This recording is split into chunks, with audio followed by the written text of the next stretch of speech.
So through 3 games, Ohio State's defense has given up 16 points, and Parker Navarro, Ohio's quarterback, who Ohio State beat 37-9 this week, was 6 of 13 for 94 yards, and 67 of those yards came on one play, which is probably the most explosive play that Ohio State's given up all season. On a play that it was more about Ohio having a good throw and a good play by a wide receiver, and just kind of winning a one-on-one in that situation. So other than that, Ohio State's defense has been stout. Maybe if you had questions about it coming into the season, they've done a great job of solving some of those questions and answering some of them along the way. I'm Steven, that's Stefan, and that's Andrew. A couple of weeks ago, Andrew, we asked the question of, did we think this defense was better than last year's defense? And I think that they're starting to make a case. You want to see the season-long resume of it.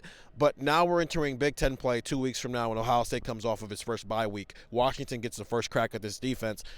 Is there a defense on the regular season schedule that you think has an answer for what we've seen from Ohio State's defense through 3 games? Is there an offense? Yeah, I think, I wonder on Ohio State's schedule, I don't know, because the looming kind of idea out there to me is Oregon. Mm-hmm. And it's what we saw in Eugene last October, where Ohio State's defense, if you go look at some of those plays that they allowed explosives on, 2nd and 11, 2nd and 9, like Ohio State's defense was not getting gashed repeatedly. It felt like whenever, Dylan Gabriel would find somebody down the field, whenever he would find a chunk play, it was always a gain of 25 and, it wasn't 2nd and 2, I'll put it like that.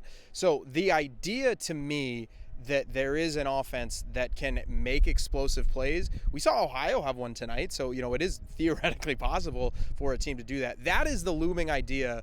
That is something that I am keeping an eye on, but I don't know, because we talk about, the Michigan of it all, and, the kind of ground and pound of it all, and, how teams can just run the ball straight ahead at Ohio State, and that's how you win.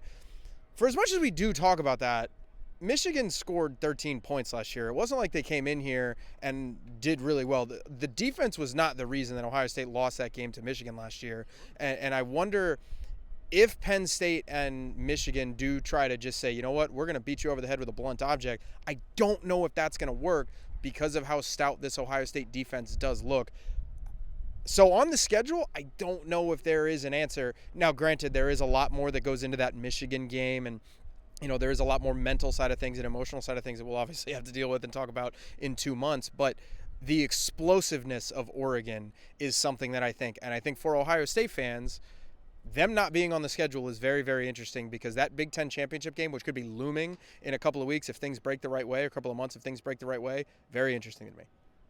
Who's the team? Who's the offense, Stefan, you're worried about? Yeah, I think Oregon's probably the obvious answer.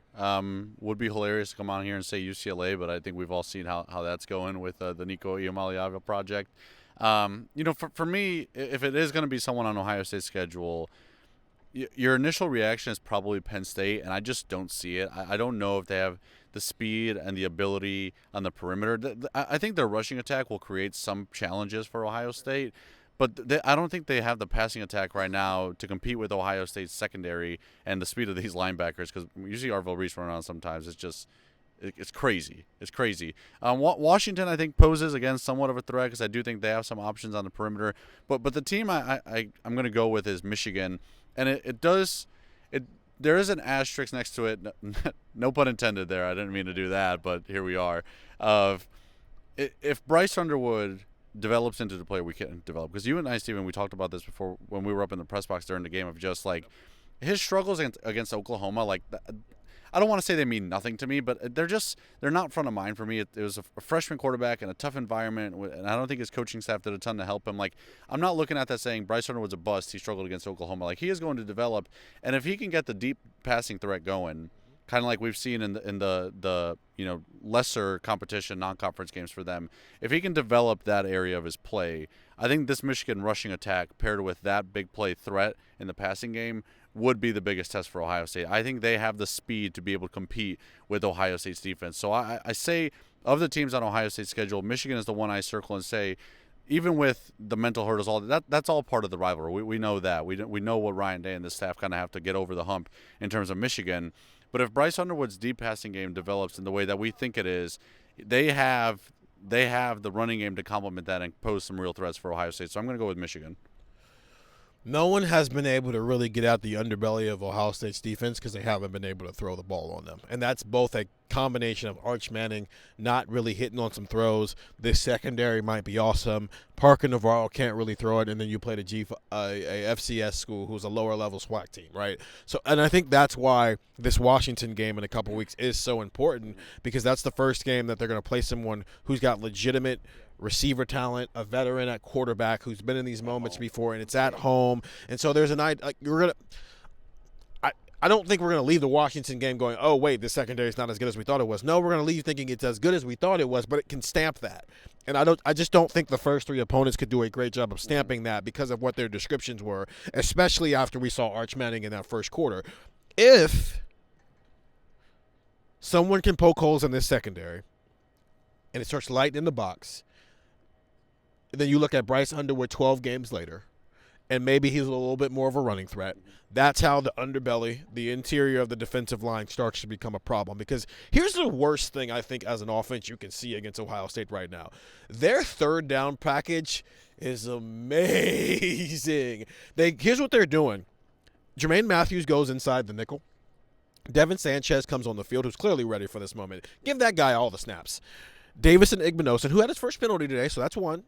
Got to keep the counter going. They take a defensive line. They take the defensive tackles off the field, and they just either put Caden Curry or Bo Atkinson on the interior, and I just think it depends on how Larry Johnson's feeling on that day. You keep Kenyatta Jackson on the edge, and you just bring down Arvell and have him stare at your quarterback until he snaps the ball, and you have no idea whether he's going to blitz, rush off the edge, drop in coverage. You have no idea what Arvell Reese is going to do, and he's so fast that he can do all of it. Not to mention Caleb Downs. Not to mention, we have no idea where Caleb Downs is going to be post-snap and pre-snap at all times. And they just keep the safeties on the field. I love it. It's a 3-2-6 look. That's their third down look, and it is violent. It is quick. It is impossible to get around. And I think you got to keep Ohio State out of that package, and you do that by staying on schedule on first and second down, but also maybe poke some holes. And I think Washington's the first team that can do that, which is why it's such an intriguing game. But I do think Penn State's got the running backs to do it. We just don't believe in Penn State's ability to beat Ohio State, which is why we keep coming back to that Michigan game and the mental aspect of it. Because you're right, the defense isn't the reason they lost that game. But the defense eventually did break at the end of the game and give up a long run that ended up deciding the game. So how do you keep out of that? The offense has got to keep doing what it's doing. But someone's got to start testing the secondary to see how good it is. Yeah. We didn't find that out, to your point, till the Oregon game last year, and then they fixed it. And they poked some holes in it, and then they had to fix it. So someone's got to poke some holes in it, because if you don't poke some holes in that, it really doesn't matter about anything else. Get the text 614-350-3315. We'll continue to discuss this on Buckeye Talk wherever you find podcasts, but get those texts. It's a 2-week free trial, $3.99 after that. Ohio State 3-0 heading into the bye week. 2 weeks from now, they'll head out to Seattle to start Big Ten play. I'm Steven, that's Stefan, and that's Andrew, and they are clearly kicking us out of this place, so we're going to go. Bye-bye.